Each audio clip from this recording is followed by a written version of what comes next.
効率アップ。漫画のための選択範囲の使い方。の巻。皆さんこんにちは。ゆきのこです。助手のゆきんしです。今回はクリップスタジオで漫画を描くのに便利な選択範囲の使い方について解説します。選択範囲は上手に使うと、いろんな手間を省けて、作画にかかる時間を大幅に減らせるようになります。今回の動画は前半で効率的な仕上げのための選択範囲の使い方を、後半ではそれに加えて、背景作画に便利な選択範囲の使い方を解説していきます。仕上げで便利な選択範囲、その1、キャラクター編。こちらは僕が朝起きてすぐに微妙な気持ちで描いた女の子です。安入な表情だ。こちらに選択範囲を上手に使って素早く仕上げをしていきます。まず瞳に影のベタを入れるのに、はみ出さないように瞳の部分だけを選択したいです。そんな時は、このシュリンク選択ツールを使います。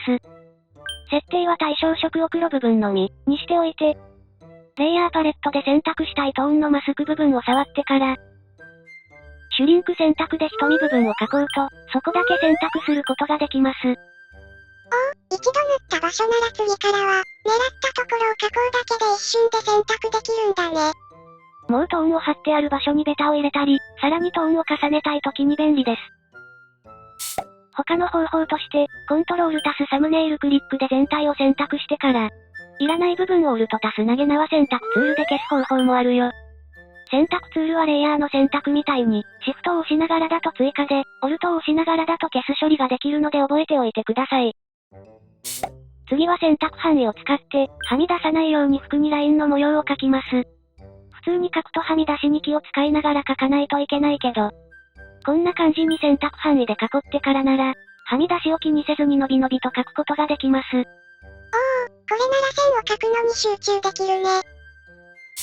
歪みツールで少し調整したい時も、そのままだとこんな感じに隣の模様に干渉しちゃうんだけど、選択範囲で描こうと、選択してるところだけを調整できて便利だよ。これなら狙ったところだけ触れるね。他にもラフを描いてる時に目だけ選択して、歪みツールで調整するなんてこともできるよ。これは自由変形とかメッシュ変形とかより融通が利きそうだね。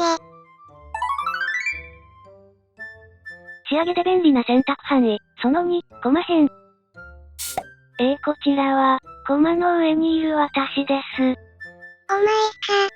今回は上のコマではぶち抜きで、下のコマでは選択範囲を使って隠すやり方を紹介します。まずコマフォルダの中身を全部非表示にして、コマ枠線だけ見える状態にします。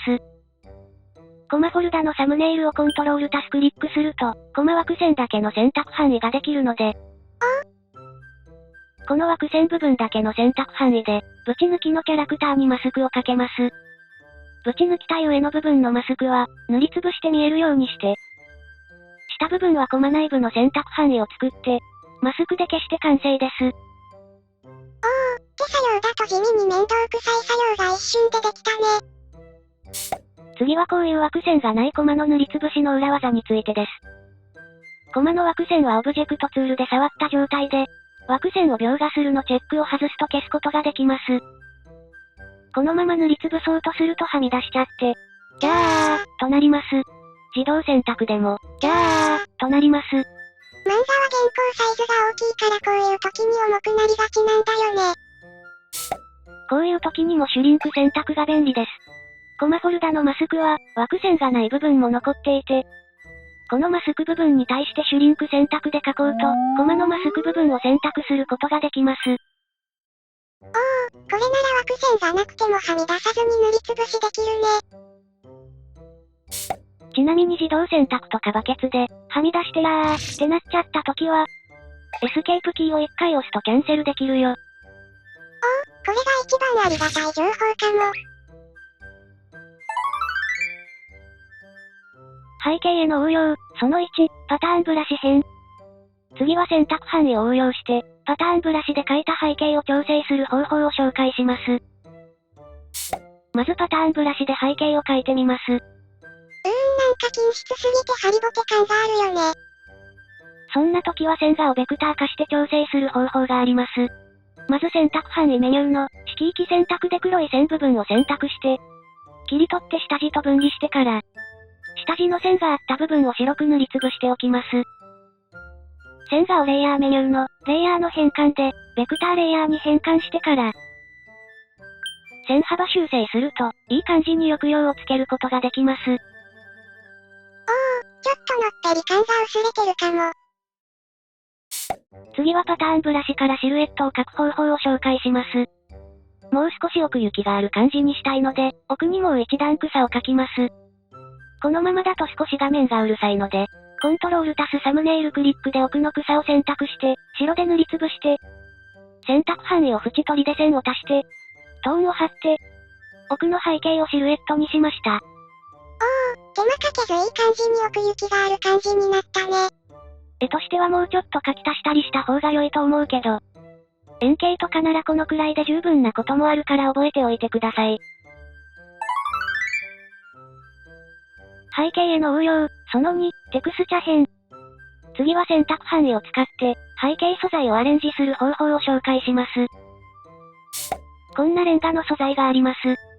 これをそのまま背景に貼り付けたのがこちら。若干物足りない感じだよね。なのでこのレンガ素材を、少し豪華になるようにアレンジしてみましょう。まず素材の表現色をグレーに変更して、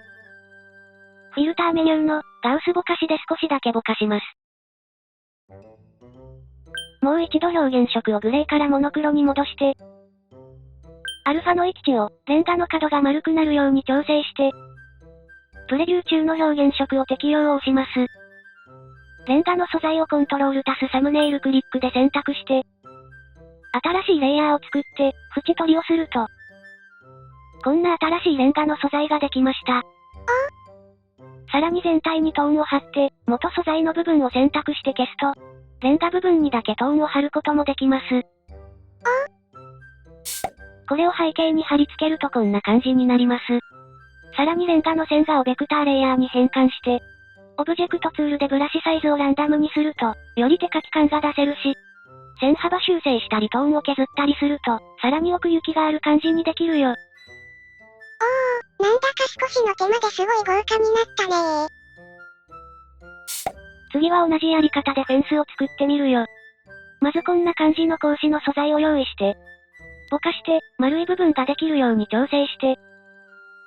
色を白に変えてから縁取りして、いい感じのフェンスができました。これをベランダに貼り付けるとこうなります。おしゃれでいい感じだね。あ、それと長方形選択とか折れ線選択ツールは、パース定規にスナップできるから、こんな風にパースに沿ってトーンを貼るときに便利だよ。これは素材を貼るときにも便利そうだね。以上、漫画を描くのに便利な選択範囲の使い方講座でした。どれも地味なテクニックだったけど、仕上げ作業が少し早くなりそうだよ。描く速さはなかなか上げられないかもだけど、